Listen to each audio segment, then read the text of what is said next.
नमस्कार, मैं डॉक्टर रितु शर्मा ननन पांडे नीदरलैंड से world of childrens literature art and culture के इस कार्यक्रम में एक बार फिर से उपस्थित हूँ और आप सबका स्वागत करती हूँ। साथ ही आज हमारे साथ इस आभासी पटल से जुड़े हुए हमारे सभी श्रोताओं और दर्शकों का हार्दिक अभिनंदन करती हूँ। मित्रों, हम सब पुस्तकों के बारे में बहुत कुछ जानते हैं, उनको सुनते पढ़ते बड़े हुए हैं, लेकिन पुस्तकों का महत्व केवल शब्दों को बांधना नहीं है और पुस्तकों के महत्व को भी शब्दों में बांधना बहुत आसान नहीं है, क्योंकि पुस्तकें सिर्फ कागज पर छपे अक्षर ही नहीं होते, वह ज्ञान, अनुभव, भावनाएं, समय और सीमाओं से परे अपने आप में एक संवाद होती हैं।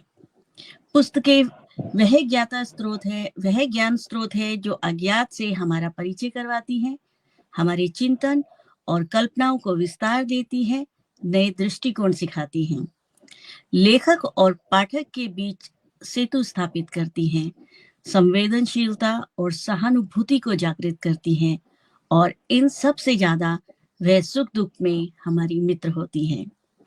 तो आइए इन्हीं सब विचारों के साथ हम हमारा आज का कार्यक्रम पुस्तकें हमारी मित्र आरंभ करते हैं। हमारे इस मंच पर उपस्थित अतिथियों से मैं आपका परिचय कराती हूँ।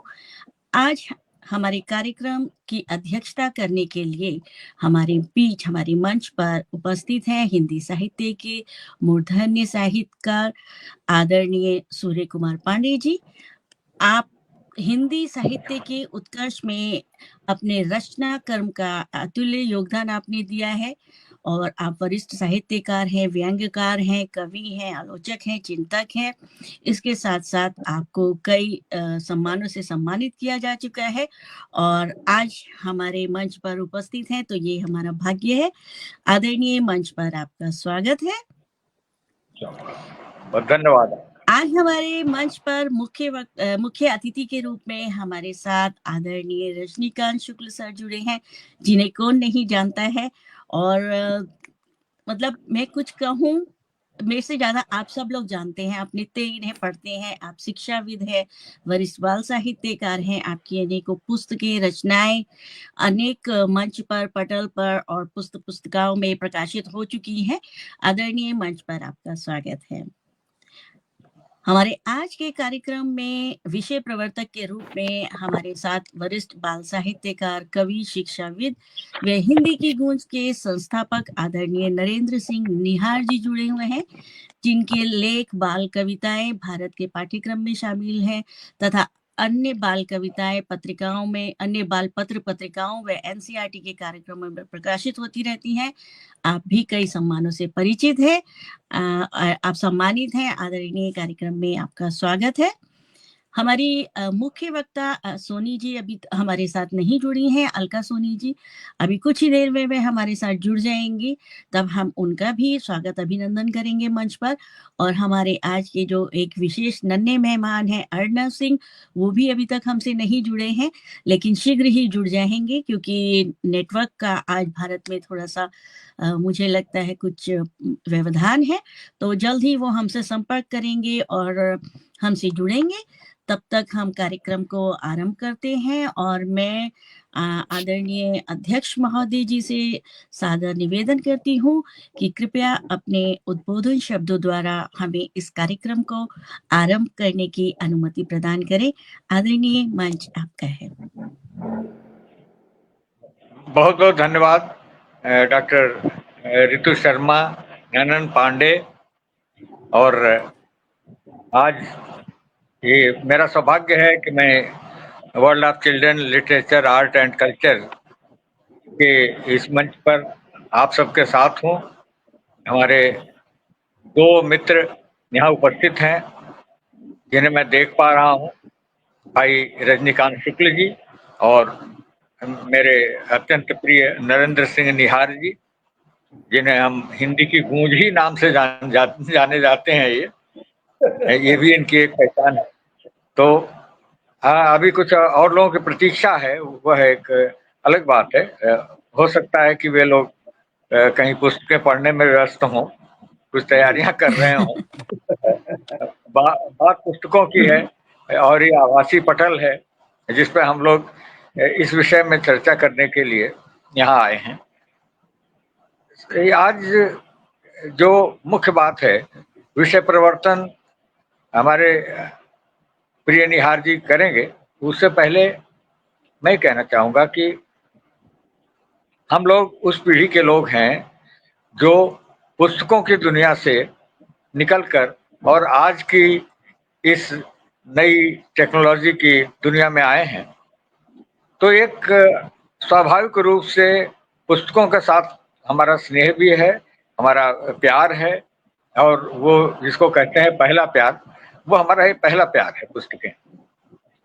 किंतु इसके बाद जो पीढ़ी आई है वह क्रमशः पुस्तकों से मैं ये नहीं कहूँगा कि बहुत दूर हुई है, लेकिन उसके हाथ में कुछ और यंत्र आ गए जिसमें कि वो कुछ और ऐसे चित्र आ गए, विजुअल्स आ गए और वो उसमें खोने लगी।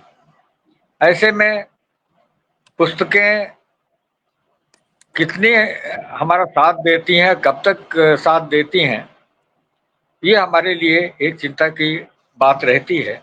और हम सोचते हैं कि जो विद्या पुस्तकों में है, हालांकि संस्कृत में तो उसको अलग ढंग से कहा गया कि पुस्तक या विद्या पर हस्ते गता धना कार्य काले समुत्पन्न न सा विद्या न तद्धनम। लेकिन पुस्तकीय विद्या को व्यवहारिक जीवन में उतारना, और व्यवहारिक जीवन में तभी हम उतार पाएंगे जब हम पुस्तक के पास होंगे, पुस्तकों को पढ़ेंगे, उन्हें अपना साथी बनाएंगे, अपना मित्र बनाएंगे, अपना दोस्त बनाएंगे। और आज जो आपने यह विषय रखा है, पुस्तकें हमारी मित्र, इसमें तो कोई दो राय नहीं, और अभी मैं कोई निष्कर्ष भी इस बिंदु पर नहीं ला रहा हूं कि पुस्तकें हमारी मित्र तो हैं, लेकिन आज के समय में कितनी हमारी मित्रता उनके साथ है, कितनी प्रगाढ़ता है, या कुछ दूरी हो गई है, यह आज हमारे चर्चा का मुख्य बिंदु होना चाहिए। और इस संदर्भ में आप सबके विचार सुनने के बाद मैं अपनी बातें कहूंगा। मैं चाहता हूं कि आप डॉक्टर साहब कार्यक्रम को आगे बढ़ाएं। बहुत बहुत धन्यवाद। बहुत बहुत आभार आदरणीय सर आपके ज्ञानवर्धक उद्बोधन के लिए। तो आइए पुस्तकों के बारे में, जैसा कि आज का हमारा विषय भी है पुस्तकें हमारे मित्र, इस विषय के बारे में और ज़्यादा जानने के लिए हम आज के विषय प्रवर्तन के लिए मैं मंच पर आमंत्रित करती हूँ आदरणीय नरेंद्र सिंह निहार जी को। मंच आपका है।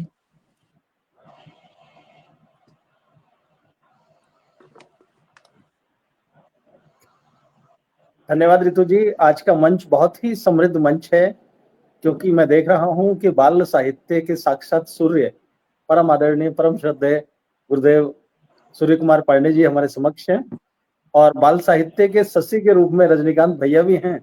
तो आज तो यहाँ रोशनी ही रोशनी है। और आप स्वयं नीदरलैंड से, भारत की बेटी, नीदरलैंड की शिक्षिका और सूरी नाम की बहू के रूप में आप अपनी पहचान रखते हैं, ये मैं बता देना चाहता हूँ अपने दोनों साथियों को। जी जी अलका सोनी भी कोशिश कर रही हैं जुड़ने की। आप एक बार उनको जो हिंदी की गूंज वाला पटल है उसमें आप भी जुड़े हैं, उसमें लिख दीजिए थोड़ा सा उनके लिए।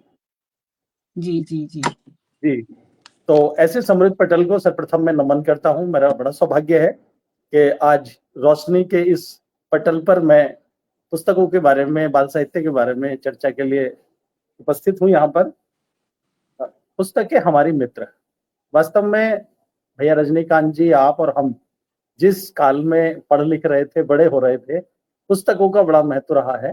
और आज हम बैठकर जो इस विषय पर चर्चा कर रहे हैं, उसके पीछे भी कहीं ना कहीं पुस्तकें हैं। आपने, हमने सब ने खूब पुस्तकें पढ़ी हैं अपने जीवन में, और उन पुस्तकों से जो ज्ञान प्राप्त हुआ है, उस ज्ञान के बलबूते हम शिक्षण की दुनिया में आए। भैया रजनीकांत जी फ्री हो गए हैं, हम भी 2-4 साल बाद फ्री हो जाएंगे। आपकी सेवाएं अभी जारी रहेंगी।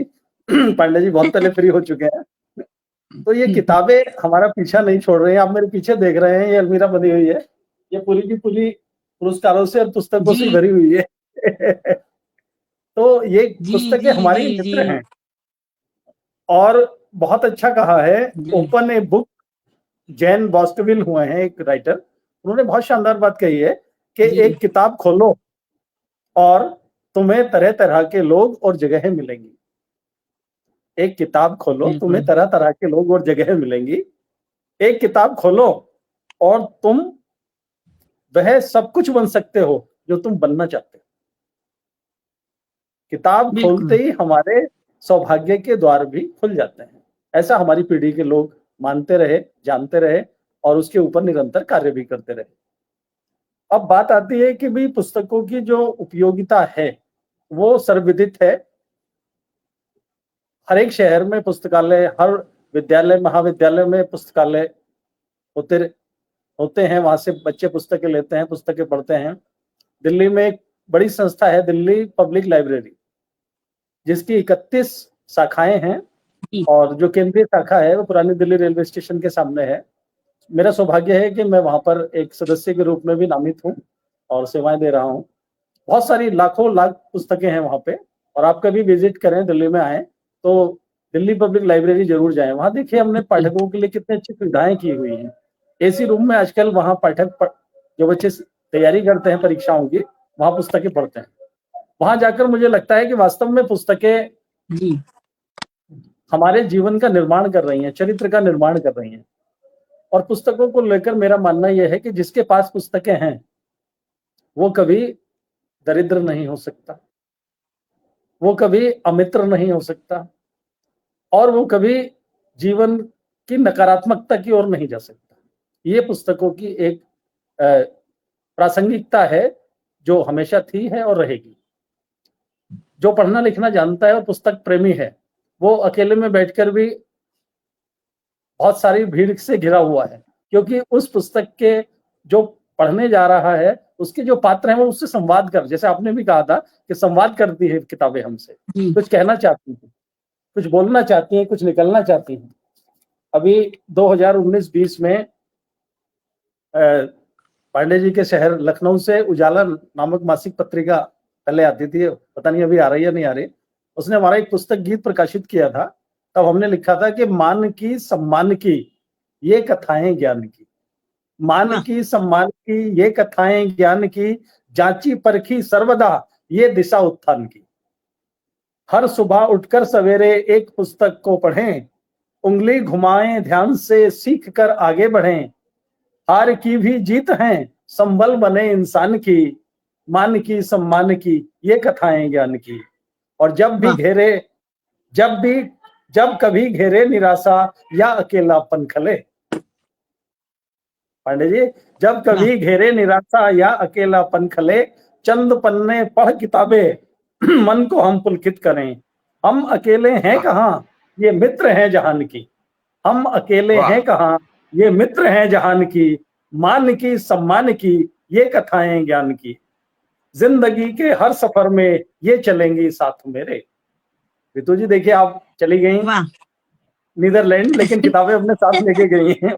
जी जी जी जी ये जिंदगी तो के हर सफर में ये चलेंगी साथ मेरे, और खोल देंगी हर गिरह को, दूर होंगे तम घनेरे। ये नदी के नीर सी परछाई वरदान की, ये नदी वाह के नीर सी परछाई वरदान की। मान की सम्मान की ये कथाएं ज्ञान की, जांची परखी सर्वदा ये दिशा उत्थान की। तो जो पुस्तकें हैं वो मान की सम्मान की हैं, ज्ञान की कथाएं हैं, और हमारे उत्थान की अभिष्ट दिशाएं हैं। निश्चित रूप से जो पुस्तक प्रेमी है, पुस्तक पढ़ता है, उसका उत्थान अवश्य होता है। जी अब बात जी करता हूं मैं एक राजनेता की आपके साथ। हम अक्सर कहते हैं कि नेता अनपढ़ हैं, कम पढ़े लिखे हैं, हमारा प्रतिनिधित्व करते हैं। मैं आपको एक नेता के बारे में थोड़ा सा बता दूं। डॉक्टर सत्यनारायण जटिया अटल जी बिहारी वाजपेयी मंत्रिमंडल में मंत्री रहे, बहुत दिनों तक सांसद रहे। उनका सानिध्य मुझे 2-3 बार प्राप्त हुआ। मैं आपको बताना चाहता हूं कि भारतीय संसद में सबसे ज्यादा लाइब्रेरी का यूज करने वाले सांसद रहे, कई बार उनको पुरस्कार मिला। अरे वाह! अटल बिहारी वाजपेयी की एक पुस्तक आई थी, मेरी 51 कविताएं। एक कार्यक्रम में जी। आदरणीय सत्यनारायण जटिया जी ने कम से कम 15 कविताएं मुझे बनी याद सुनाई। वाह! आज हम 4 शब्द पढ़ने के लिए मोबाइल खोलते हैं, लेकिन उन महानुभाव ने उस कार्यक्रम में कम से कम अटल बिहारी वाजपेयी साहब की, जो हमारे प्रधानमंत्री रहे, उनकी 15 कविताएं मुझे बनी याद सुनाई। पूरी किताब उनको याद थी। तो ये वाह! पढ़ने का है। हमारे देश में 2 महान व्यक्तित्व हुए हैं, और भी हुए होंगे, लेकिन मेरे संज्ञान में है स्वामी विवेकानंद और डॉक्टर भीमराव अंबेडकर। ये लोग जी। बहुत बड़े पुस्तक प्रेमी रहे हैं। एक बार जिस चीज को पढ़ लेते थे, इनको याद हो जाता था। आज ही मैं समाचार पत्र पढ़ रहा था, जिस बच्चे ने जेईई एडवांस परीक्षा को पास किया है, 300 में जी। 300 नंबर लेके आया, उसने कहा मैं मोबाइल यूज ही नहीं करता। मुझे खतरा था कि मैं मोबाइल यूज करूंगा तो पढ़ाई में पीछे हट जाऊं। तो में जो हुँ। डूबा किताबों में जो डूबा, समझिए उसका उद्धार हुआ। आजकल देखने में ये आता है कि मैं भी विद्यालय में शिक्षक हूँ।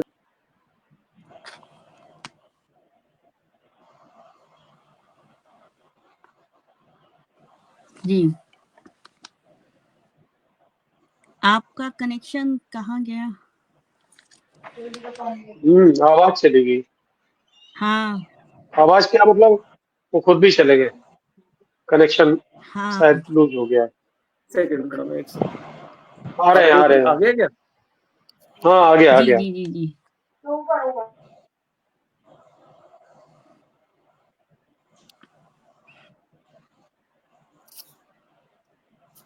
इस बीच हमारे साथ बहुत सारे दर्शक हमारे साथ जुड़ गए हैं। केवल प्रसाद सत्यम जी जुड़ गए हैं, जो आप सबको नमन कर रहे हैं। और पंकज वासनी जी जुड़ गई हैं। डॉक्टर पंकज वासनी जी बोल रही हैं, बहुत सुंदर कार्यक्रम चल रहा है। और भी अनेक दर्शक हमारे साथ जुड़ गए हैं, जो आप सबको सादर प्रणाम प्रेषित कर रहे हैं।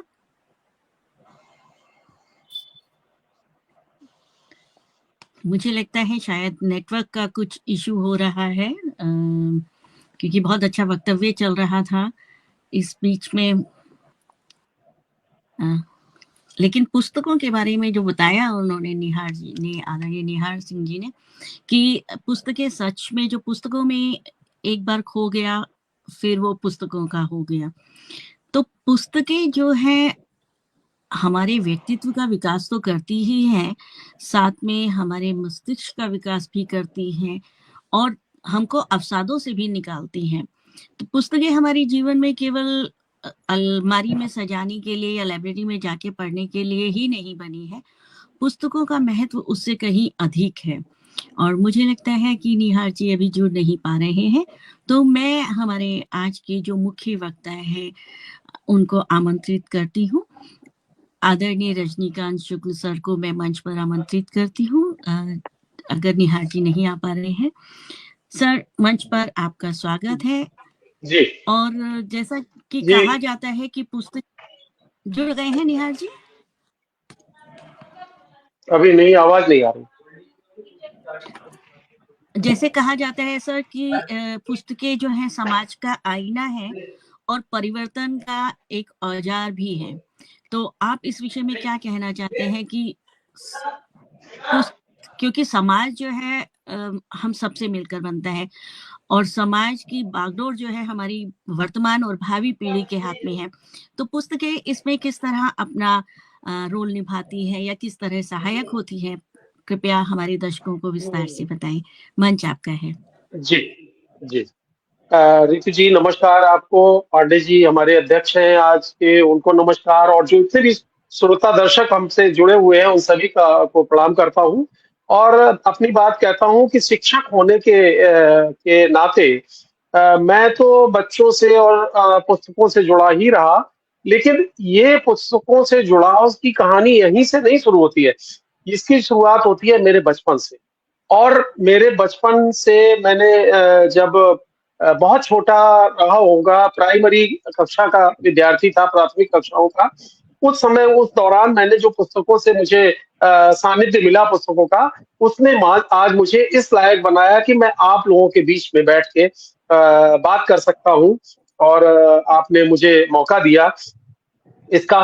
बाद में जो शिक्षक बन गया तो शिक्षक के नाते तो बच्चों से मेरा जुड़ाव हो गया और बच्चों के से जुड़ाव हो गया, और दिल्ली में आना मेरे लिए बहुत ही बड़ी एक निधि के तौर पे मैं मान लेता हूँ। और यहाँ पर आके जो दुनिया का सबसे बड़ा पुस्तक मेला, वो उसमें शामिल होने का, हर साल शामिल होने का बड़ा ही सौभाग्य हमें मिलता रहा। और सौभाग्य मिलना एक दर्शक के रूप में, एक भाग लेने के लिए प्रतिभागी के रूप में नहीं, वहां जाकर उसमें भागीदारी, सक्रिय भागीदारी के रूप में हमारी जो रही, उसमें मैंने देखा कि बच्चों को ले जाके वहां प्रतिवर्ष हमने जो है कभी नाटक किए बाल मंडप में, और कभी कोई विभिन्न कार्यक्रम किए। नेशनल बुक फेस्ट ने हमें जो है इस हर बार आमंत्रित किया और हमने उनके साथ मिलके एक ऐसा काम किया। और ऐसे नहीं, अकेले नहीं गए कि बच्चों स्कूल के, अपने स्कूल के बच्चों को ले जाके 20-20, 30-30 के उसमें समूह में जाके हमने लिया। तो इतनी बार बच्चों के साथ विश्व पुस्तक मेले में हम गए, तो मैंने हर बार बच्चों के साथ मिलके वो आनंद लिया कि मैंने कहा कि ये आनंद तो हमें दूसरों को भी देना चाहिए। तो मैं जो आनंद लिया, मैं उस आनंद को बताता हूँ आप लोगों को। मैंने सोचा कि इनको बताऊं कि मैंने बच्चों के साथ जो पुस्तक मेले में देखा कि पुस्तक के मेले में हम थे, पुस्तक थी और बच्चे थे। पुस्तक के मेले में हम थे, पुस्तक थी और बच्चे थे, दोस्त दोस्तों के संग संग थे, बेक्षण कितने अच्छे थे। वादा है ये अपना खुद से, आगे भी हम संग रहे, घूमे फिरे मिले आपस में, नहीं नजरिए तंग रहे। पढ़ने का आनंद भला ना पढ़ने वाले क्या जाने, जिनका दिल खुश हुआ मोल वो ही इसका पहचाने। जिनका दिल खुश हुआ मोल वो ही उसका पहचाने। और कई बार जब हम बच्चों को लेके मेले में जाते थे, तो मैं यही कहता था कि आओ चलो चले मेला। बच्चों को प्रेरित करते थे पुस्तकों से मिलने के लिए। आओ चलो चले मेला, जहां किताबों का रेला, रंग बिरंगी देखे बुक, रंग बिरंगी देखे बुक, जिनको पढ़ मिलता है सुख। अलग रूप है रंग, अलग है रंग, जैसे रंगों भरी पतंग। काव्य कहानी गीत गजल, कैसी अच्छी उगे फसल, सब कुछ तो पुस्तक में है, खोजा तो पाओगे तय। जीता जो उनमें खेला, आओ चलो चले मेला। तो इस तरह से मेले और पुस्तकों को लेके, और बच्चों को हमेशा बताते रहे कि पुस्तकों से अच्छा हमारा कोई दोस्त नहीं होता है, पुस्तकें सबसे अच्छी हमारी दोस्त होती हैं। तो एक कुछ पंक्तियां सुने इस बारे में। दोस्त किताबें सबसे अच्छी सभी बताते, दोस्त किताबें सबसे अच्छी सभी बताते, अगर पढ़ोगे तभी पढ़ोगे सब समझाते। पुस्तक हमें ज्ञान के सागर में तैराती, पुस्तक हमको ऊंचे आसन पर बैठाती। पढ़ने का आनंद जानते पढ़ने वाले, प्यार रास्तों से करते हैं चलने वाले। कहते मित्र साथ ऐसे का तो क्या गम, कहते मित्र साथ ऐसे का तो क्या गम, ऐसे में हो बंधन में भी तो भी उत्तम। आओ इनको फिर से अपना दोस्त बनाए, अंधकार को मिटा ज्ञान के दीप जलाए, अंधकार को मिटा ज्ञान के दीप जलाए। तो इस तरह से पुस्तकों को लेके हमारा बहुत लंबा एक रहा, और अब तो यह है कि पुस्तकें लिखने भी लगे। तो एक पुस्तकों का घेरा एक ऐसा घेरा है जिसमें आके हमें क्या मिलता है। जरा इनको कुछ पंक्तियों के बीच सुने कि होती सच्ची दोस्त किताबें सारे हैं कहते, होती सच्ची दोस्त किताबें सारे हैं कहते, इसमें ज्ञान ध्यान के कितने ही दरिया बहते। खूब नहाओ तैरो डूबो मोती ले आओ, जानो खुद जीवन को मतलब सबको समझाओ, जानो खुद जीवन को मतलब सबको समझाओ। साथ नहीं तुम इनका छोड़ो, इनसे रोज मिलो, जीवन की बगिया महके फूलों सा रोज खिलो। सब अपने हैं नहीं रखा कुछ तेरे मेरे में, समझा वही जो गया किताबों के इस घेरे में, समझा वही जो गया किताबों के इस घेरे में। और किताबें हमें क्या देती हैं, किताबें हमें क्या देती हैं, ये इन पंक्तियों में सुने कि लड़ना है जो अंधकार से पढ़े किताबें, लड़ना है जो अंधकार से पढ़े किताबें, और बढ़ना है जो आसमान से पढ़े किताबें। हमें सिखाती यही किताबें आगे बढ़ना, सागर में गहरे जाना या शिखरों चढ़ना, होती सच्ची मित्र सही तो पढ़े किताबें, दे महका जो इत्र हमें वो पढ़े किताबें, इनमें भरी हुई मधुरम जीवन की सरगम, इन्हें पढ़े तो धड़कन बन जाएगी पुलकन, सचमुच जीवन जीना है तो पढ़े किताबें, अमृत का रस पीना है तो पढ़े किताबें, यही किताबें हमको बंधन मुक्त कराती, कहाँ कहाँ की यात्रा बैठे मुक्त कराती, स्वाद जीत का चखना है तो पढ़े किताबें, और सिर को ऊंचा रखना है तो पढ़े किताबें। वाह वाह वाह, बहुत बढ़िया। ये और अभी जिसका हमारे ये एक अपनी बात को मैं कविता के माध्यम से ही कह रहा हूँ। एक और जी, छोटी सी रचना है, करो दोस्ती तुम पुस्तक से, पुस्तक साथी सच्ची, करो दोस्ती तुम पुस्तक से, पुस्तक साथी सच्ची, और सबको राह दिखाती है ये बूढ़ा हो या बच्ची, हाथ में आया बहुत मोबाइल तो छूट गई है पुस्तक। अभी अध्यक्ष जी ने जिसका जिक्र किया और नरेंद्र जी ने भी जिसका जिक्र किया कि हमारी पीढ़ी के लोग पुस्तकों में मोबाइल नहीं था, हाथ में आया मोबाइल तो छूट गई है पुस्तक, आज नहीं तो कल देगी ये दिल पर तेरे दस्तक, वाह, पछताओगे फिर आओगे गले लगा लेगी ये, पछताओगे फिर आओगे गले लगा लेगी ये, नहीं दे सकेगा मोबाइल वो तुमको देगी ये, मान सको तो इसे मान लो, सुन लो सीख हमारी, जितना मोबाइल देखो तुम उतनी पुस्तक प्यारी, जितना वाह, मोबाइल देखो तुम उतनी पुस्तक प्यारी। तो पुस्तकों को भी आपको समय देना पड़ेगा, और पुस्तक सबसे अच्छी मित्र है। हमारे महापुरुषों ने ऐसा भी कहा है कि जेल भी हो तो हमें मंजूर है लेकिन हमें वहां पुस्तक के रूप में अगर दोस्त मिल जाए तो हम वहां पर अकेले नहीं हैं, कितनी भी बड़ी सजा काटने के तैयार हैं। हमारा इतिहास गवाह है कि जब हमारे अमर शहीद भगत सिंह जिस समय फांसी पे चढ़ने जा रहे थे, उस समय भी वो लोग पुस्तक पढ़ रहे थे, और कितने सारे लोगों ने जेल में रहते हुए पुस्तक लिखी। पंडित जवाहरलाल नेहरू ने जेल में रहते हुए कितना साहित्य रचा। इसके अलावा भी बहुत सारे ऐसे साथी हैं, साहित्यकार हैं, जिन्होंने जेल में रहते हुए बहुत सारा साहित्य का अध्ययन किया। हमारे बच्चों से भी हमारा अभी इतिहास जी ने जिसका जिक्र किया कि जो टॉप बच्चा आया है उसने पुस्तकों को पढ़ा, मोबाइल को छोड़ दिया, मोबाइल को देखा भी नहीं। तो हम तो ये नहीं कहते बच्चों से कि बिल्कुल देखो नहीं, क्योंकि समय के साथ चलना होता है। मोबाइल को भी देखो लेकिन पुस्तकों को भी देखो, क्योंकि पुस्तकों में जो ज्ञान है वो मोबाइल में आपको नहीं बताएगा, वो हाथ पकड़ के आपको चलना सिखाती है पुस्तक। और मैं यही कहना चाहूंगा कि पुस्तक हमारी सबसे अच्छी मित्र है, जैसा कि ये शीर्षक भी है। और हम चाहेंगे कि हमारी ये जो आज की वार्ता है वो सफल रहे और इससे प्रेरणा लेके लोग पुस्तकों की तरफ बढ़े। धन्यवाद। बहुत बहुत आभार सर, आपने अपनी रचनाओं द्वारा पुस्तक के महत्व को समझाया और पुस्तक के बारे में बताया भी कि पुस्तक किस तरह से हमारे हमारे लिए महत्वपूर्ण है, और ये भी कहा कि समय के साथ साथ चलना चाहिए, नई तकनीक सीखनी चाहिए, क्योंकि आजकल सभी जगह सभी विद्यालयों में कामकाज में ज़रूरी है बच्चों को अपडेट रहना। तो कंप्यूटर, इंटरनेट और मोबाइल का भी उपयोग करना चाहिए, पर माता पिता को चाहिए शायद कि इस पर थोड़ा-सा नज़र रखें कि कितना समय बच्चा इसके लिए निकाले, कितनी देर तक वो मोबाइल को हाथ में रखे और कितनी देर वो पुस्तकों को पढ़े। जैसा कि हमारे यहाँ मैं आपको बताती हूँ कि नीदरलैंड में जो शिक्षा है वो डच भाषा में होती है।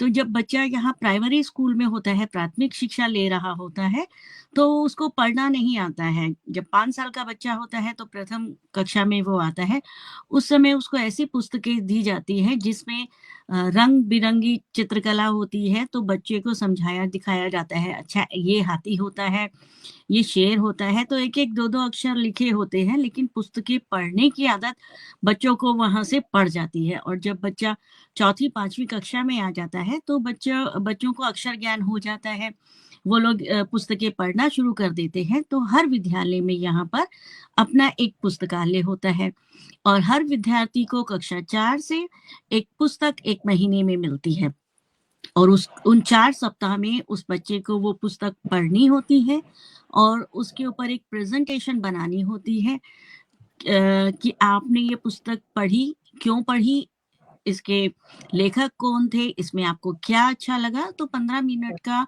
बच्चा जो है वो एक प्रेजेंटेशन क्लास में देता है कि ये पुस्तक मैंने पढ़ी है, इसके लेखक ये थे, इसमें ये अच्छा लगा।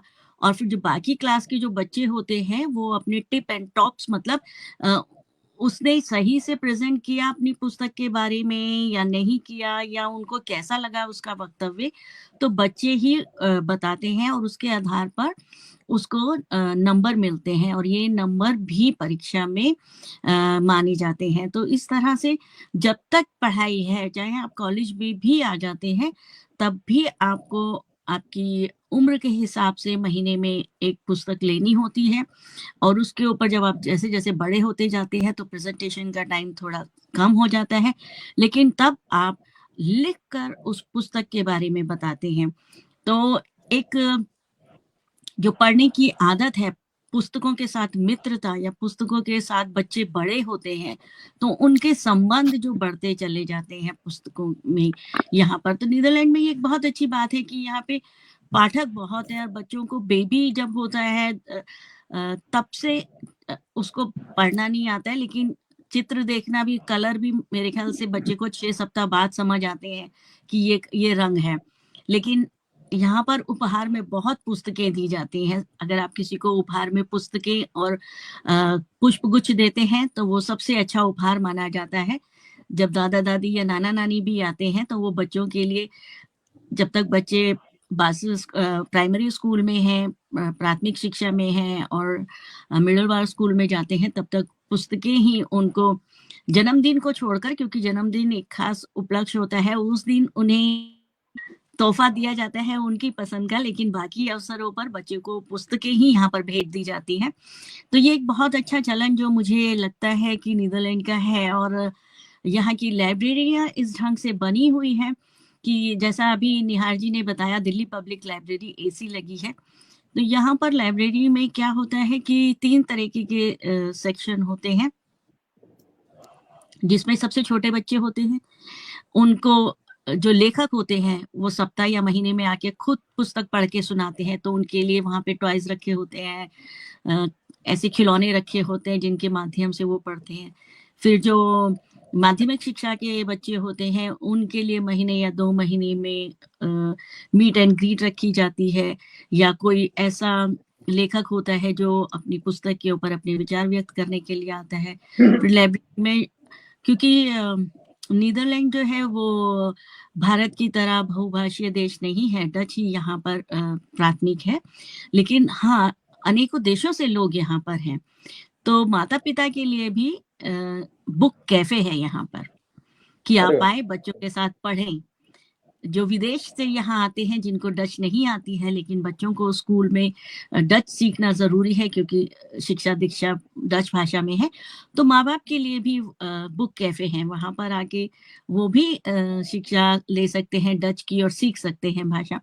तो ये एक बहुत अच्छा मुझे लगता है कि पुस्तकें जो है, जैसा मैंने कहा भी और आपने बताया भी, समाज का आईना होती है और एक सेतु स्थापित करती हैं समाज और पाठकों के बीच में। तो बहुत अच्छा लगा वक्तव्य, और मुझे लगता है कि अब हमारे साथ निहार जी दोबारा जुड़ गए हैं, तो आप अपना वक्तव्य पूरा करना चाहेंगे। मंच पर आपका स्वागत है। धन्यवाद रितु जी। लगता है कि आज का दिन पुस्तकें हमारी मित्र जरूर हैं, लेकिन इंटरनेट हमारा मित्र नहीं बन पा रहा है। ये बीच बीच में कुछ गड़बड़ कर रहा है। अभी मैंने अलका को भी फोन किया कि भाई जुड़ क्यों नहीं रही हो, तो उन्होंने कहा कि ये कह रहा है कि फेसबुक से जुड़े हैं या यूट्यूब से जुड़े। वो फेसबुक से जुड़ी तो उनसे उनका पासवर्ड मांगने लगा जी, और पासवर्ड शायद उनको याद नहीं है अपना, इस चक्कर में वो जुड़ने में नहीं, पासवर्ड की जरूरत नहीं है। जो लिंक दिया है उसी पर क्लिक करेंगी तो वो जुड़ सकती हैं, जो जैसे आप लोग जुड़े हैं। और इस बीच हमारे साथ और भी दर्शक जुड़ गए हैं। डॉक्टर पंकज वासनी जुड़ गई हैं, अतुल खरे जी जुड़ गए हैं, ममता श्रीवास्तव जी जुड़ गई हैं, और आप सबको अभिवादन कर रहे हैं और कार्यक्रम की प्रशंसा कर रहे हैं। तो आपका बहुत बहुत आभार है। आप अपना वक्तव्य जारी रख सकते हैं आदरणीय नरेंद्र सिंह निहार जी। धन्यवाद रितु जी। मैं सत्यनारायण जेठिया जी की चर्चा कर रहा था आपके साथ में, और फिर दिल्ली पब्लिक लाइब्रेरी की चर्चा की। कुछ चीजें रह गई थी मेरे वक्तव्य में। वो कुछ ये हैं कि भाई पठनीयता का अभाव जो हम बच्चों में देख रहे हैं, उसके विकास की ओर हमें बढ़ना है। तो इसकी शुरुआत हम अपने परिवार से ही कर सकते हैं। देखिए 7 दिन होते हैं सप्ताह में, पुराने समय में बच्चे खुद दादी के पास में, नानी के पास में, दादा के पास में, नाना के पास में, घर के बड़ों के पास में जाते थे और उनसे कहानियां सुनते थे। जब से मोबाइल आया है और टेलीविजन आया है, तब से दादी, दादा, नानी, नाना सब अप्रासंगिक होते जा रहे हैं। माता पिता ने बच्चों के हाथ में मोबाइल दे दिया है और अपने कर्तव्य की तीसरी मान ली। जी अभी पिछले दिनों रजनीकांत भैया ने ये जरूर सुना होगा, ये एक वाकया है कि दिल्ली मेट्रो में एक बच्चा पुस्तक पढ़ रहा है और उसकी मदर भी पुस्तक पढ़ रही है। आसपास के लोग उसे देख के आश्चर्यचकित हुए। उन्होंने पूछा कि बहन, आपको बच्चा किताबें पढ़ लेता है? तो उस महिला ने जवाब दिया कि मैं खुद किताबें लेके बैठती हूँ तो मुझे देख के बच्चा किताबें पढ़ता है। तो बच्चे अनुकरण से जी बहुत ज्यादा सीखते हैं। हमें अपने घर के अंदर सप्ताह में एक दिन रीडिंग क्लास जरूर रखनी चाहिए। और बिल्कुल जो भी भाषाएं हम जानते हैं, जिनकी किताबें हमारे पास हैं, बच्चों के साथ उनमें संवाद होना चाहिए, बातचीत होनी चाहिए, पाठ पढ़ाइए, पढ़ के सुनाइए बच्चों को, फिर उनसे पढ़वाइए और फिर चर्चा भी कीजिए उस पाठ के ऊपर, उन पात्रों के ऊपर, उन संवादों के ऊपर। तो इससे उनका ज्ञान बढ़ेगा, उनके ज्ञान के पंख लगेंगे, खिड़कियां खुलेंगी दिमाग की और वो आगे बढ़ेंगे। इस तरह से हम पठनीयता का विकास कर सकते हैं। यहाँ पर मैं एक छोटा सा उदाहरण अपना भी देना चाहूंगा कि वर्ष 2020 में राष्ट्रीय बाल अधिकार संरक्षण आयोग की ओर से एक संगोष्ठी हुई बाल साहित्य को लेकर। उसमें मैंने एक सुझाव जी दिया कि भाई बाल चौपालों का आयोजन होना चाहिए और बाल जी चौपाल लगाई जाए, उसमें बच्चे भी हों, साहित्यकार भी हों, शिक्षक भी हों, तब बच्चों में पठनीयता का हम विकास कर सकते हैं। और बहुत सारे लोग वहां पर उपस्थित थे, सबने अनेक प्रकार के सुझाव दिए, लेकिन हमने अपनी संस्था के द्वारा प्रतिवर्ष बाल जी दिवस को राष्ट्रीय चौपाल दिवस के रूप में घोषित कर दिया। हम 5 बार राष्ट्रीय बाल चौपाल लगा चुके हैं, इस साल भी लगाएंगे। पिछले वर्ष आदरणीय सूर्य कुमार पांडे जी उस कार्यक्रम की अध्यक्षता किए थे बाल चौपाल की। वैसे भी हम बच्चों के बीच में, अभी मैं पीछे 15 तारीख को दिल्ली के किसी पब्लिक स्कूल में एक कहानी की कार्यशाला के लिए गया था। भाई रजनीकांत भी जाते रहते हैं। तो जब तक हम बच्चों से सीधा संवाद नहीं करेंगे, बच्चों की अभिरुचि हमें पता नहीं लगेगी और उनके बीच में जाके ज्ञानी ध्यानी ना बने, उनके दोस्त बन जाएं। किताबों की हम बात करेंगे तो पहले तो हम दोस्त बने, तब फिर किताबें दोस्त बनेंगी। एक चीज मैं और जी जोड़ना चाहूंगा कि साहित्य में क्या परोसा जा रहा है। क्या सारी पुस्तकें साहित्य की परिधि में आती हैं? हमने जो लिखा वो छपवा दिया।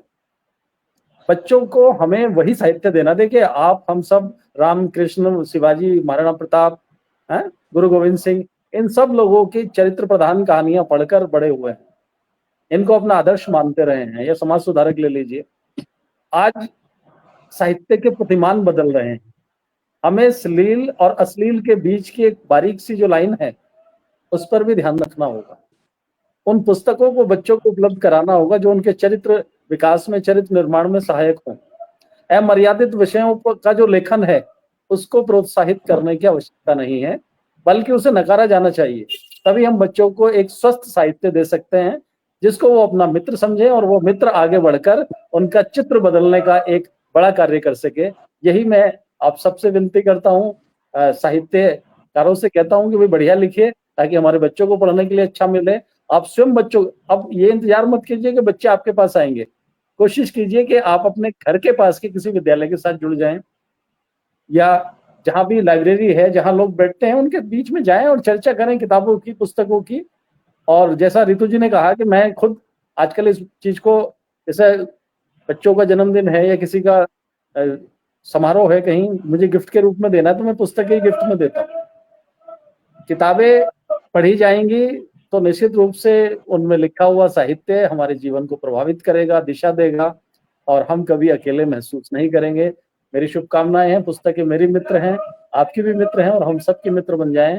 भारत, विकसित भारत की बात की जा रही है, बिना पुस्तकों के भारत को विकसित नहीं बनाया जा सकता।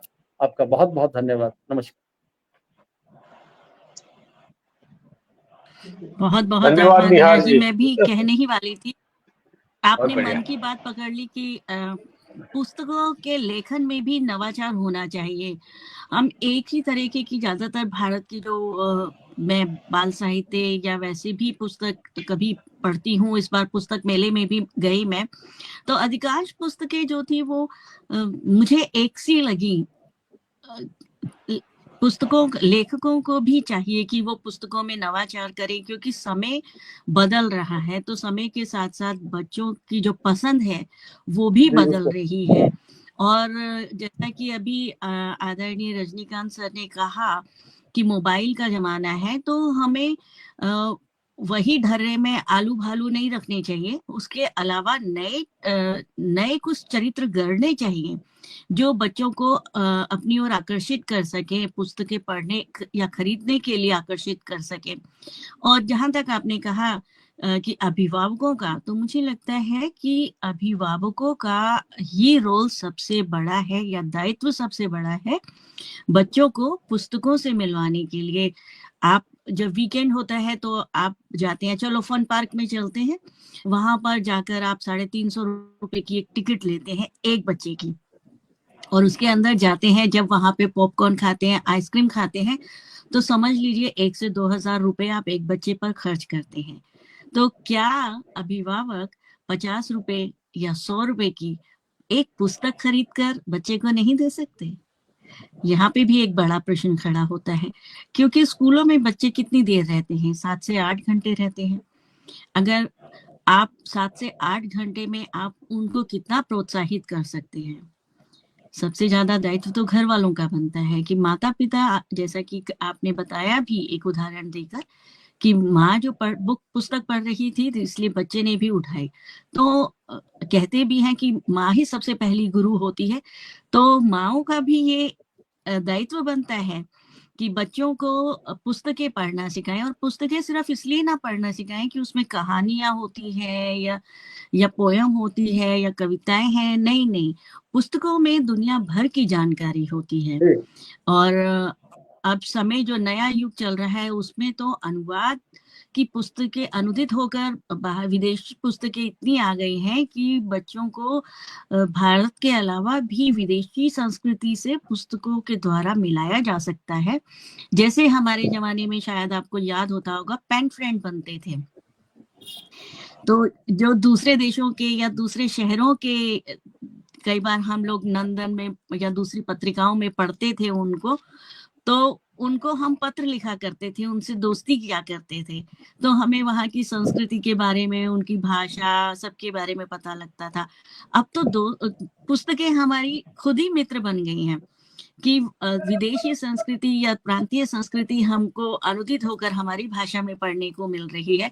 तो ये एक बहुत अच्छा और सराहनीय पहलू है हमारी नई तकनीक का। तो ये भी होना चाहिए। और हमारे आज के वक्ताओं ने जो कहा, हमने सुना, हमारे श्रोताओं ने कहा, और हमारे श्रोता और दर्शक भी देख रहे हैं और तारीफ कर रहे हैं आप सबकी। तो अब हम सबके वक्तव्य के बाद मैं मंच पर आमंत्रित करती हूँ हमारे अध्यक्ष महोदय जी को, क्योंकि 2 वक्ता आज जुड़ नहीं पा रहे हैं इंटरनेट के कुछ समस्या के कारण। तो मैं मंच पर आमंत्रित करती हूँ हमारे आदरणीय अध्यक्ष महोदय जी को, डॉक्टर सूर्य कुमार पांडे जी को। अब तक आपने जो सुना, हमने जो कहा, उस पर अपने विचार प्रकट कीजिए। और कहीं ऐसा भी लगता है कि पाठ्यक्रमों की पुस्तकों में भी कुछ बदलाव किया जाना चाहिए, क्योंकि अभी तक हम सिर्फ किस्से, कहानी, कविताओं की पुस्तकों की बात कर रहे हैं, लेकिन पाठ्यक्रमों की पुस्तकों में भी थोड़ा सा बदलाव किया जाना चाहिए, मुझे लगता है, ताकि पाठक या बच्चे या विद्यार्थी उन पुस्तकों को भी रुचि लेकर पढ़े। कृपया इस विषय पर अपने विचार हमारे साथ साझा करें। मंच आपका है। स्वागत। धन्यवाद रितु जी। आप सभी मित्रों का वक्तव्य, विचार बहुत गहराई से मैं सुन रहा था, और कई बातें अभी ऐसी हैं जो कि आज के इस विमर्श में हमारे सामने नहीं आई हैं।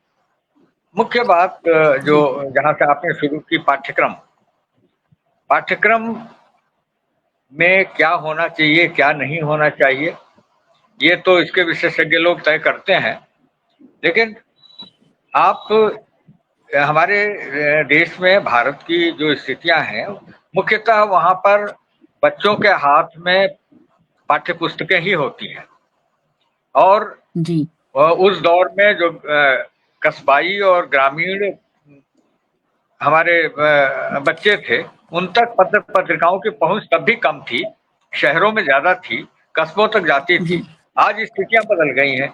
आज ये स्थिति है कि आपको लखनऊ जैसे शहर में 2-4 दुकानें दिखाई देंगी पुस्तकों की, और जो रेलवे स्टेशन पर एस व्हीलर हुआ करता था, अब जी ये सब पुराने समय की बातें हो गई हैं। बच्चों की पत्रिकाएं अभिभावक लाकर अपने बच्चों को दिया करते थे, वो भी पुरानी बातें हो गए हैं। तो हम अतीत जीवी क्या हो, नॉस्टैल्जिया में जाकर बहुत कुछ सोचने से अच्छा है कि हम आगे बढ़ें। और ऐसा भी नहीं है कि पुस्तकें छप नहीं रही हैं, ऐसा भी नहीं कि पुस्तकें लिखी नहीं जा रही हैं। बात इनके लिए क्या चेन विकसित की गई है इनके डिस्ट्रीब्यूशन की, क्योंकि जिन लोगों के हाथ में प्रकाशन का व्यवसाय है वह कभी स्वीकार नहीं करते कि पुस्तकें बिक रही हैं, और लेखक जी के सामने तो कतई स्वीकार ही नहीं करते कि पुस्तकें बिक रही हैं, फिर भी पुस्तकें जी धड़ल्ले से छपती हैं। अब एक दौर आया है कि लेखक स्वयं लिखता है और अपनी राशि लगाकर उसको प्रकाशित कराता है। लेकिन जी वितरण सबसे बड़ी बात है कि आप कोई भी प्रोडक्ट, कोई भी उत्पाद तैयार कर लें। मैं पुस्तक को उत्पाद नहीं मानता, फिर भी अगर आप कोई प्रोडक्ट तैयार करते हैं तो उसका डिस्ट्रीब्यूशन और उसकी चेन है क्या, कैसे पहुंचे। पहले के समय में हिंदी भाषी क्षेत्र में, बंगला में और जगह लेखक झोले में भरकर पुस्तकें लेकर जाते थे बच्चों के बीच में, कुछ बांटते भी थे, कुछ विद्यालयों के माध्यम से बेचते भी थे। आज ये मेला संस्कृति आ गई, उत्सव धर्मी हो गए हैं लोग। अब महानगरों में तो मेले लग जाते हैं। आपकी अभी दिल्ली के विश्व पुस्तक मेले की चर्चा हुई, या इस तरह से छोटे छोटे हम अपने प्रदेश में भी देखते हैं और अन्य प्रदेशों में भी पुस्तक मेले लगते हैं। पुस्तक मेले तक बच्चों को लेके कुछ अभिभावक जाते हैं, कुछ स्वयं जाते हैं, घूमते हैं, कुछ पसंद आया तो ले लिया, लेकिन उतना ही भारत नहीं है। उन गांवों में पुस्तकें पहुंच रही हैं क्या? जो हमारे प्राथमिक विद्यालय हैं, जो वहाँ के बच्चे, जो भी शिक्षा से जुड़े हुए लोग हैं, उन तक एक चेन है। वो सरकारी तंत्र कुछ किताबें खरीद के वहाँ एक कॉर्नर बनाया गया है, लाइब्रेरी एक छोटी सी बनाई गई है, लेकिन लाइब्रेरी का उपयोग कितना होता है ये आप सब हम लोग भी जानते हैं। और ये जो एक अभिरुचि है, ये मैं कहता हूँ कि आज जितना एकाकीपन हो रहा है, बच्चे भी जब परिवार विकसित हुए हैं तो बच्चे भी एकाकी हो गए हैं, अकेले हो गए हैं। घरों में 1 या 2 बच्चे होते हैं, उनमें भी हो सकता है कि उम्र का थोड़ा अंतर हो, तो उनका मित्र कौन? उनका मित्र अगर हम पुस्तकों को बनवा दें, रुचियां पैदा कर दें, तो इससे सुंदर कुछ नहीं। लेकिन उनका मित्र तो अब मोबाइल हो गया। जब मोबाइल हो गया तो फिर आप ये जो मुद्रित पुस्तकें हैं इनके बारे में उसकी रुचियां कम हो जाएंगी। और पुस्तक इसलिए भी बहुत आवश्यक है कि बचपन से ही बच्चा अक्षर ज्ञान के साथ, अक्षर ज्ञान तो पुस्तक से ही और लिपि से ही करेगा ना, तो उसकी पुस्तकें अलग हैं। जो अभी बात हुई पाठ्यक्रम में, आपने बदलाव की बात की, तो वो अपनी जगह है। वो वहाँ भी आ ई और जो भी वर्णमाला पढ़ाई जाती है, अंग्रेजी की वर्णमाला पढ़ाई जाती है, तो बिना लिखे तो संभव ही नहीं है। और पुस्तक ये वाचिक नहीं है, ये कोई जुबानी बोल के जो किताबें इस समय आपको दिखलाई देती हैं, वो बच्चों की रुचि की नहीं है। वहाँ बच्चा एनिमेशन देख रहा है, पुस्तकें उसके हाथ में जैसे होनी चाहिए, उसको किनारे रख के वो एक उस दुनिया में जाता है जहाँ पे उसको दिखलाई दे चीजें आंखों के सामने। यह ऐसा इसलिए हुआ है क्योंकि पहले ये सब माध्यम नहीं थे, और पुस्तक हाथ में होते ही बच्चा उसको पढ़ता था और एक कल्पना करता था, उस चरित्र की कल्पना करता था कि ये कैसे होंगे। अगर आपने एक पुस्तक है और नया नया बच्चा है और वो राम की कथा पढ़ रहा है, कृष्ण की कथा पढ़ रहा है, तो फिर वो अपनी कल्पना में एक चित्र निर्मित करता है। और अगर जीवन में कला के साथ कल्पना नहीं होगी तो विज्ञान भी नहीं आ सकता, क्योंकि कल्पना से ही विज्ञान आता है। पहले विज्ञान कथाएं लिखी गई, उसमें कल्पनाएं की गई, उन कल्पनाओं के बाद आविष्कार हुए। तो पुस्तकें तो मूल हैं, बिना उनके संभव ही नहीं है आगे आप बढ़ सके। अब अगर हमने पुस्तकों को इस तरह से किनारे करके बच्चों को टीवी और चैनल्स और मोबाइल के रील्स और शॉर्ट्स की दुनिया में की ओर मोड़ दिया और उन अंधी सुरंगों में चला गया, तो फिर या वो कोई अगर चित्र देख रहा है, तो अगर चित्र कथा देखते थे बच्चे या उसको पढ़ते थे, तो उसमें एक उनकी अपनी कल्पना चलती थी फैंटम के साथ, उसके साथ। लेकिन जब वो सामने देखने लगता है पर्दे पर, तो वो कल्पना उसके साथ उस रूप में नहीं होती है। अगर वो कोई सीरियल देख रहा है और उसमें रामायण के पात्र में प्रभु राम जिस रूप में दिखाई देते हैं, माँ सीता जिस रूप में दिखलाई देती हैं, आजीवन उसके मनोमस्तिष्क पर वही रूप बना हुआ है। तो ये जो कठिनाइयां हैं, कल्पना के लिए पुस्तक आवश्यक है। जब वो पढ़ेगा तभी आगे बढ़ेगा। जहां तक बच्चों की बात है, जो हमारे अभिभावक हैं वो कब समझेंगे इस बात को? बच्चे ही बड़े होकर अभिभावक बन गए और ये पुस्तक की दुनिया से आए हुए लोग ही हैं, लेकिन इन्होंने आज तक इस बात को प्राथमिकता पे नहीं रखा है। जब से हमारी पहले की जो पीढ़ी थी वो शहर से, कस्बों से, गांवों में आती थी, तो एक दो किताबें बुक स्टॉल से, वहां से बस स्टैंड के स्टॉल से, रेलवे स्टेशन के स्टॉल से खरीद के ले आते थे और वो बच्चों को देते थे। कुछ रंगीन पत्रिकाएं हुआ करती थी, वो उनके लिए बहुत आकर्षण था। आज वो आकर्षण रहा नहीं है। फिर भी अब इतनी रंगीन पुस्तकें भी छपने लगी हैं और आकर्षित करती हैं। माँ बाप देते हैं, शहरों में अब भी मैं देखता हूँ कि उपलब्ध कराते हैं, क्योंकि वहां पर जो आर्थिक स्थितियां हैं वो दूसरे प्रकार की है। लेकिन जो मध्य वर्ग है और जो निम्न मध्य वर्ग है और जैसी स्थितियां आज वैश्विक हैं, वहां पर बिल्कुल बदला हुआ मामला है। वो कहता है कि हम रोटी का इंतजाम करें कि हम पुस्तक बच्चे के लिए खरीद के ले आए। वहाँ सरकार इसके लिए प्रोत्साहित भी करती है, कहती है कि भाई बच्चों को भेजो, खाना हम खिला देंगे, कपड़े हम दे देंगे, आपको मुफ्त में पुस्तकें हम दे देंगे। फिर वो क्यों खरीदेगा इस तरह की पुस्तकें, इस तरह की पत्रिकाएं? तो जब सब कुछ प्रायोजित हो रहा है, ऐसे में ये पुस्तकों को मित्र बनाने की बात एक ऐसे ये संक्रांति का दौर है जहां से हम गुजर रहे हैं और हमें बहुत इस पे विचार करना होगा। उपलब्धता है नहीं, और एक जो बार बार हम लोग कहते रहे कि पुस्तकों का बोझ नहीं बढ़ना चाहिए, बच्चे के ऊपर बहुत लोड नहीं होना चाहिए, लेकिन जो नई शिक्षा नीति में मैं देख रहा हूँ कि लोड तो कम नहीं हुआ है।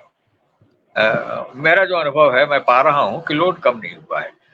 बच्चों पर और कुछ इस तरह का लोड दिया गया। पहले तो होमवर्क का ही रोना रोते थे, तो बच्चे को पुस्तक से दूर मत होने दीजिए, उसको मनोरंजन आपकी और कविता भी इस पे है।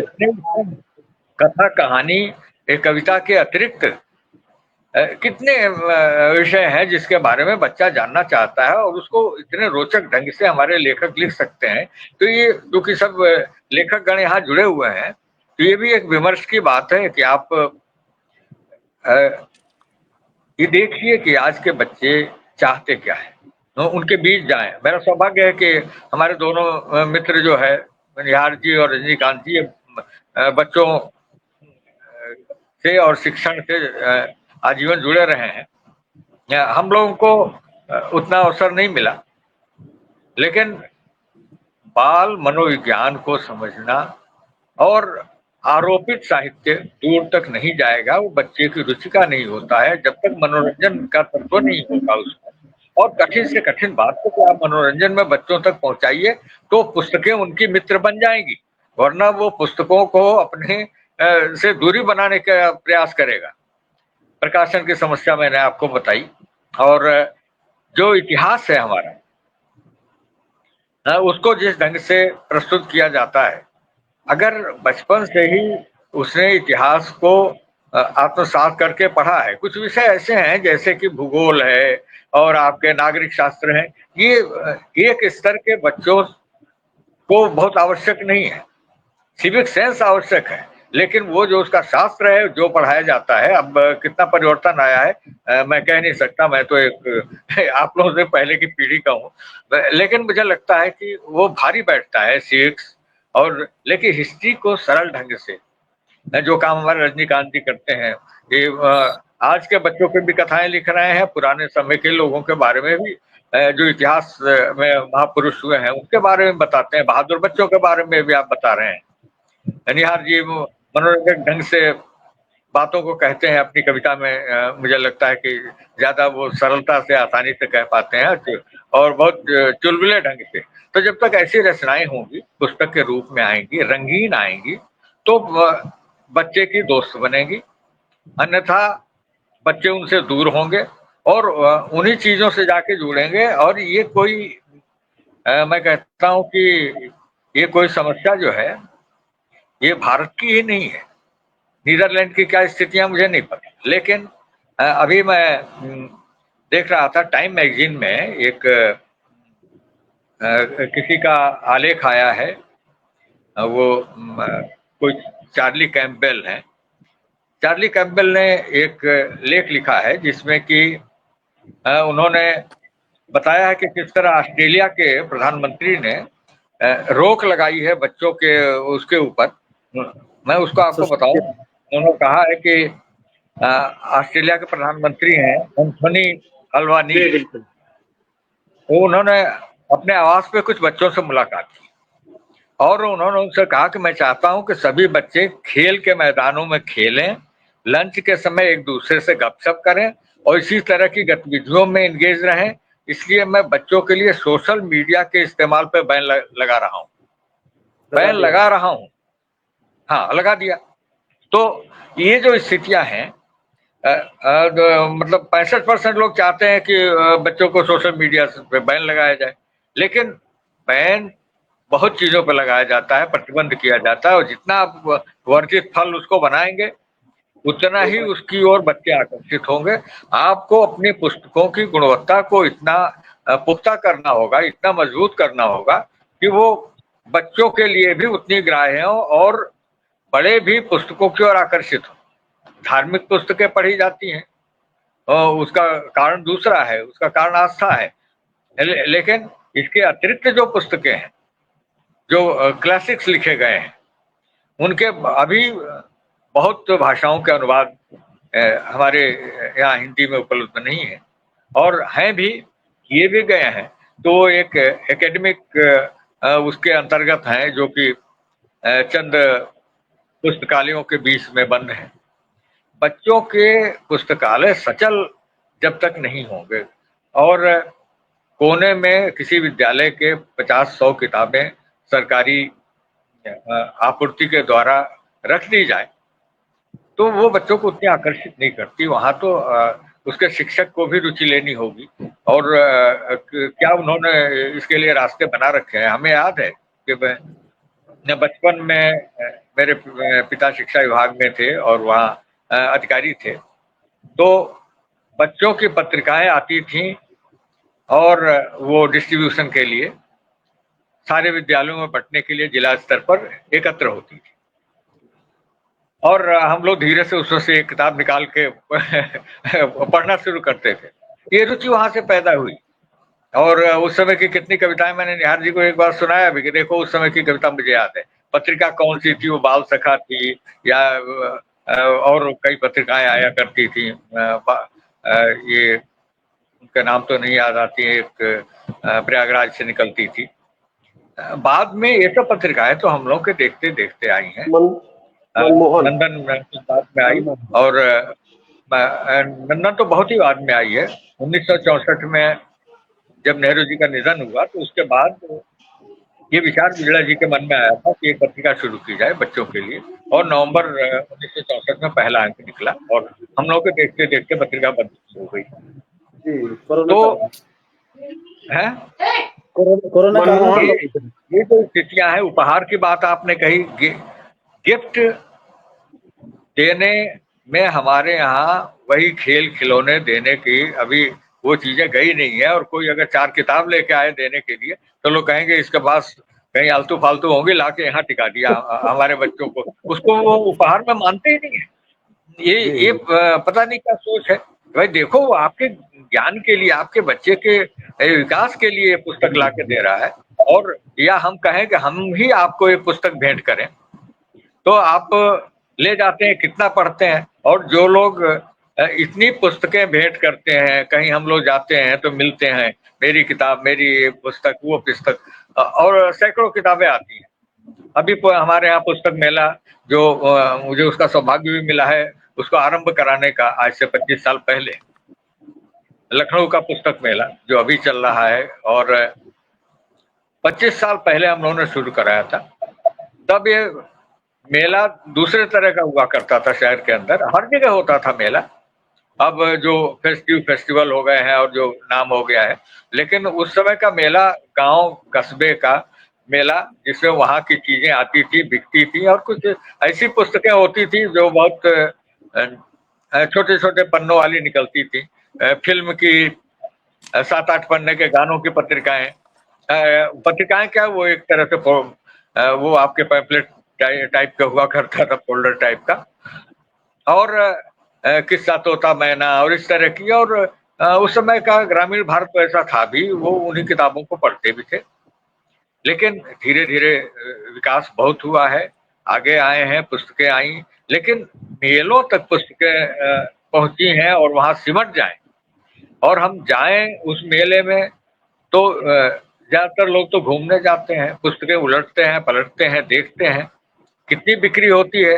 इसके आंकड़े तो वो जरूर कुछ लाभ में रहते होंगे हमारे आयोजक, तभी हर वर्ष मेला लगाते हैं और शहर शहर में लगाते हैं। दिल्ली का जो आपका बड़ा मेला है वो तो बहुत ही बड़ा आकर्षण है, और वहां पूरे देश के लेखक सबसे पहले पहुंचते हैं, प्रकाशक के संपर्क के लिए पहुंचते हैं। ये देखिए, ये कड़वी सच्चाई है, इसको स्वीकार करना होगा हमें। हमारे पास अगर जो गुणवत्ता की चीजें हैं, हम कितने अध्ययन के साथ लिख रहे हैं, कितने विचार के साथ लिख रहे हैं, प्रकाशक आपको मिलेंगे। और कभी भी जल्दबाजी में न रहिए, पुस्तक जल्दी आ जाए मेरी और निकल जाए। आप उस पर 4 बार सोचिए कि जब एक बार ये मुद्रित हो गई, छप गई, तो आपके हाथ से गई। अब आप वो सार्वजनिक हो गई, जिसको प्रकाशन कहते हैं, वो प्रकाशित हो गई, और आपको उसके विमोचन कराने में कुछ लोगों की रुचियां अधिक रहती हैं।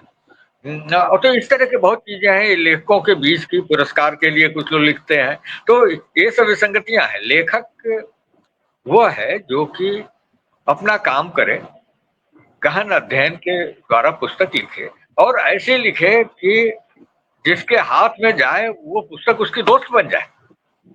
क्या बात? इतनी आपकी उसमें गहराई हो। अगर आप बहुत उछला और जल्दबाजी में लिख रहे हैं और ज्ञान आपके पास स्वयं बहुत अधूरा है, तो उसका कोई अर्थ नहीं है ऐसी पुस्तकों का।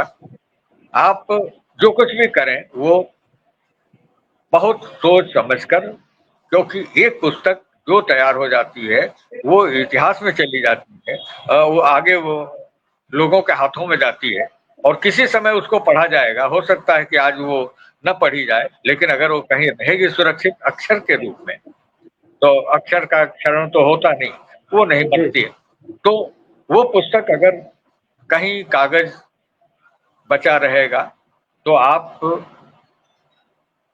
कि आज की जो लिखी हुई बातें हैं वो उस समय के लोगों के लिए, उस पीढ़ी के लिए भी एक मार्गदर्शक का कार्य कर सकती हैं। आज कहने को तो बहुत बातें हैं और बहुत सारी बातें हम लोगों ने की हैं, लेकिन ये सब कुछ ऐसे विषय हैं जिन पर बात आवश्यक थी, और इस प्रकार की संगोष्ठियां, विचार, और 2-4 लोग उपस्थित हुए होते तो कुछ और बिंदु आते, उस पर हम लोग बात करते। और इससे आगे मैं ये तो नहीं कहूँगा कि अब आप समापन की बात करें और को करें। मैं यही कहूँगा कि हम आज की इस पर चर्चा से जो भी कुछ निकल के आया है उसको समझें, गहराई से विचार करें, अपनी शिक्षा नीति पर भी हमें सोचना है और प्रकाशन की नीतियों पर भी सोचना है, वितरण की नीतियों पर भी सोचना है और बदलते समय में पुस्तकें किस तरह से हमारे हाथ में रहें, हमारे परिवार में रहें, हमारे घर में रहें, हमारे साथ रहें और पढ़ने की जो रुचि हो वो उसको बनाए रखें। मैं इसकी आशा करता हूं कि इस प्रकार की बातें होती रहेंगी, पर चर्चा आप लोग करते रहेंगे। ऋतु शर्मा, ननन पांडे, आपका तो दो नाम मिलके इतना लगता है दो नाम है तो आप अपने आप में बहुत अच्छा लिखती हैं, मुझे आपके बारे में जानकारियां हैं। तो श्रीमान जी का नाम लिखिए संयोजन साथ में। किया है आज। जो दो मित्र नहीं आए हैं उनकी कमी हमारे आदरणीय रजनीकांत जी और निहार भाई ने पूरी की है।